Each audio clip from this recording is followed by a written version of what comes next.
What's up, everybody? It's Alex from Heavy New York, and on the phone we got Chris from Gravedigger. Thank you for your time today, man. I appreciate it. Thank you, my friend. Yeah, it's so great to have you here. The new album, Feels of Blood, is coming out very soon. Could these singles, All for the Kingdom, Lions of the Sea, and Thousand Tears, could this almost serve as like a clear representation of what the whole album will sound like? Or is this just the beginning, just like scratching the surface? That is only the beginning, my friend. No, at the end, we picked up three songs which represent the album in a very good way. We have this speed number, All for the Kingdom. Then we have a mid-tempo track with a very commercial chorus, Lions of the Sea. And we have this beautiful ballad with Nora from Battle Beast. I think that is a very short overview what people can expect from this album.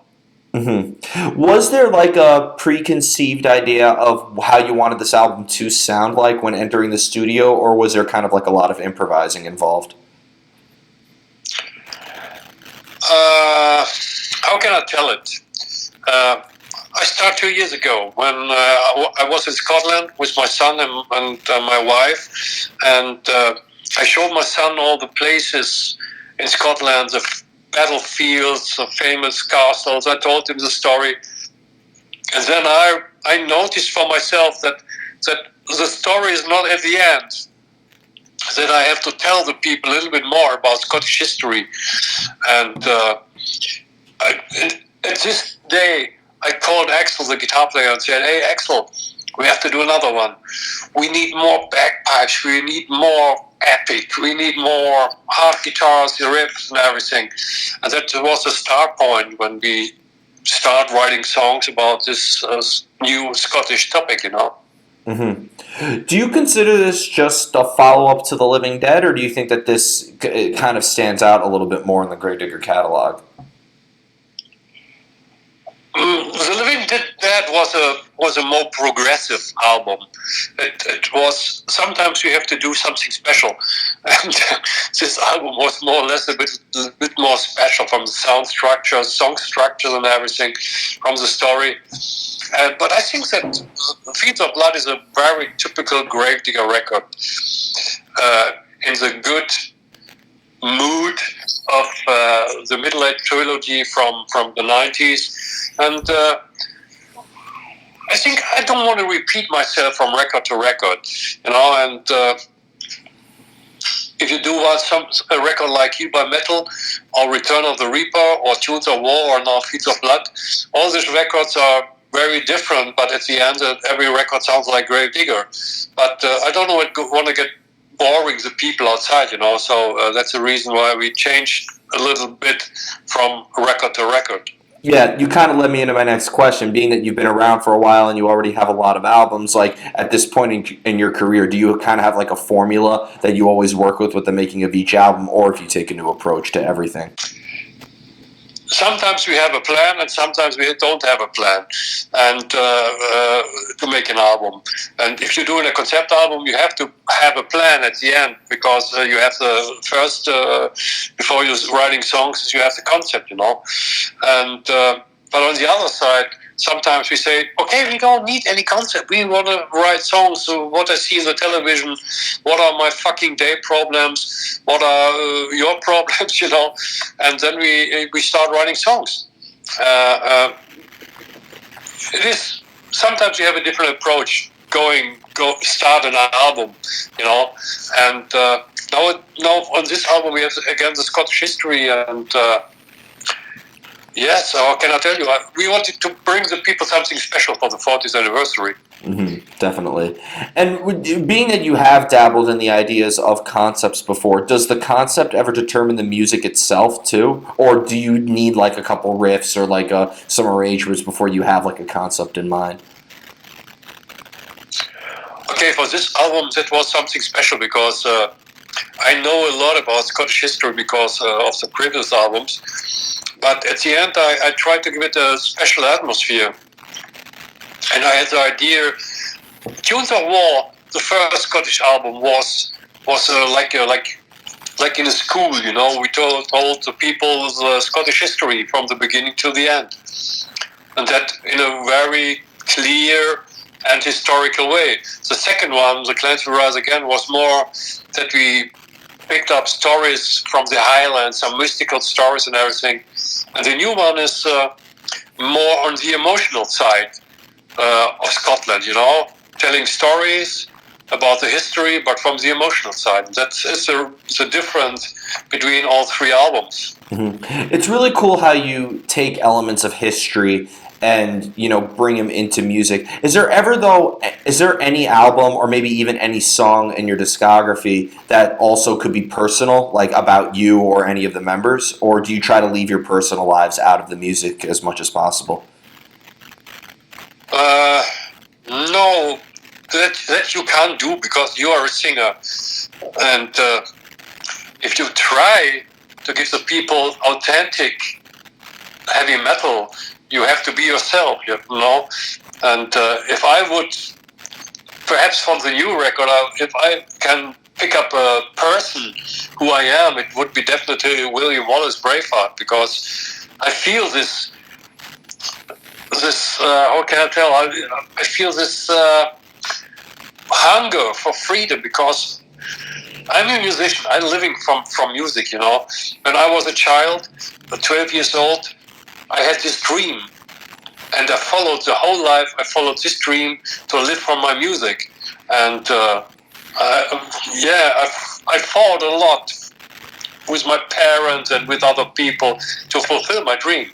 And that is something I can compare, perhaps like William Wallace. He also fought for his dream, Yeah, I do see that, and I'm not like, even though like I get the Scottish history and William Wallace, and I get all those references in your music, but I feel like the freedom that you express is what people can relate to in the music, because obviously none of us were around during William Wallace, but I feel like the freedom that you speak in your music is very relatable to a lot of listeners. Yeah. I hope that people can listen to it, because I gave a lot of heart blood in these lyrics, and also in the kind of singing this time, and I made a lot of recordings in my home studio. I made a lot of recordings in the original studio until all the vocals were done. It took me more or less 2.5 months trying some changes and all this stuff. But I'm really, really satisfied this time with my vocal performance, I have to say. Mm-hmm. Do you like to leave the lyrics and the story of the album open to interpretation, or is your goal in Gravedigger to kind of like inform the listener, like give them a history lesson? No. What I like to do is to give the people pictures.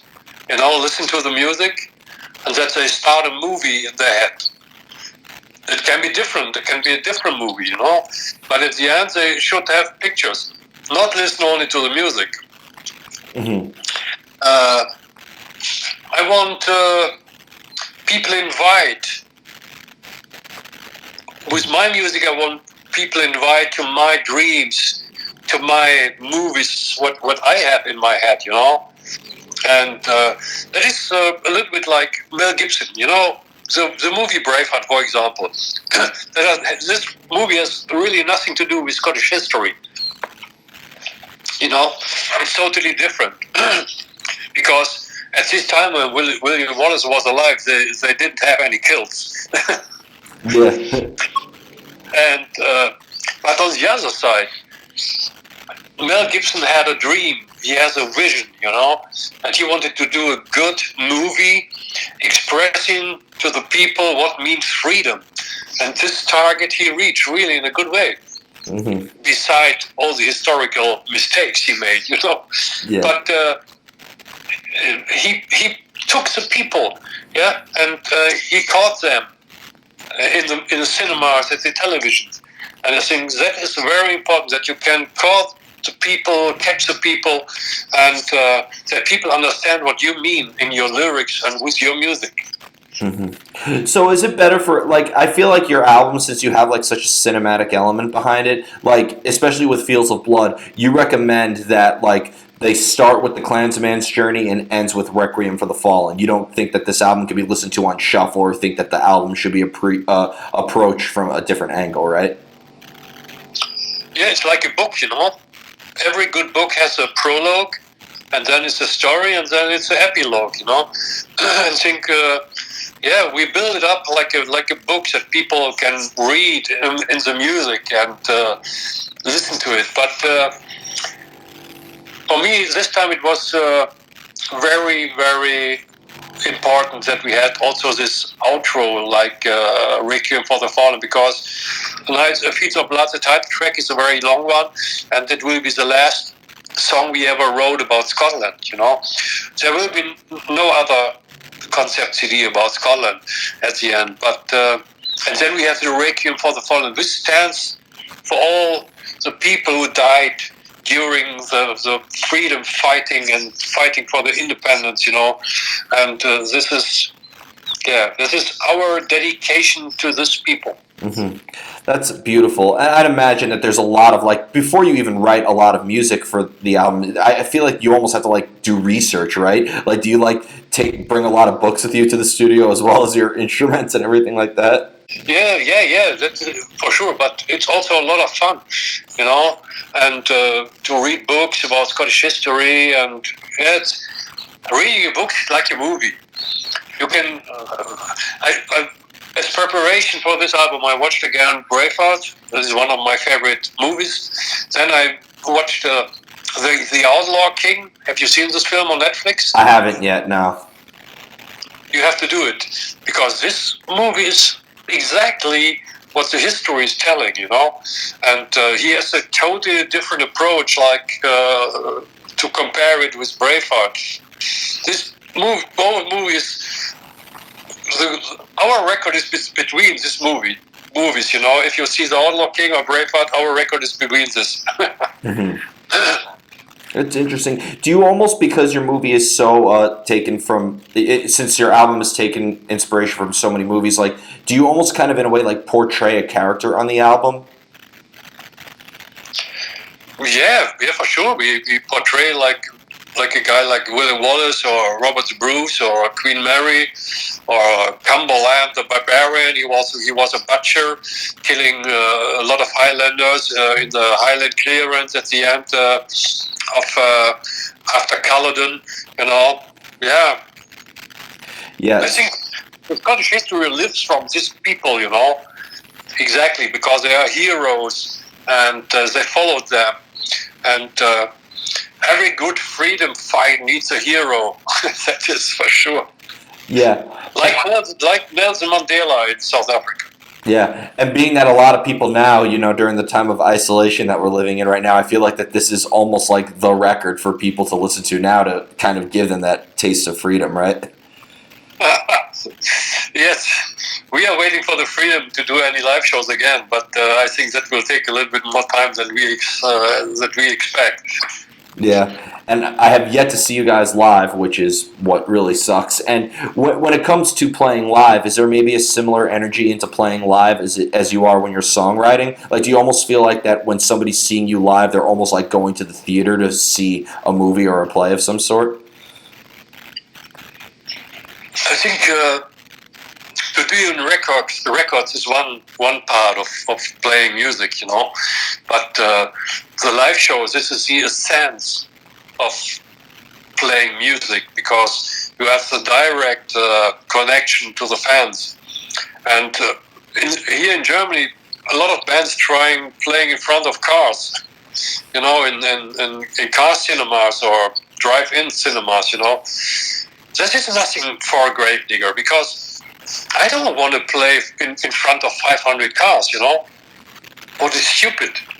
I know the people sitting in the cars, perhaps they are headbanging, but I can't see them, because I'm only looking to cars. And I also hate this streaming concepts, where people standing in an empty room, playing the show, and people sitting at home in front of their computer, drinking beer, but I can't reach them. I can't listen to if they sing at home or screaming at the band or something like that. So we need back the freedom for real concerts. Then we start again.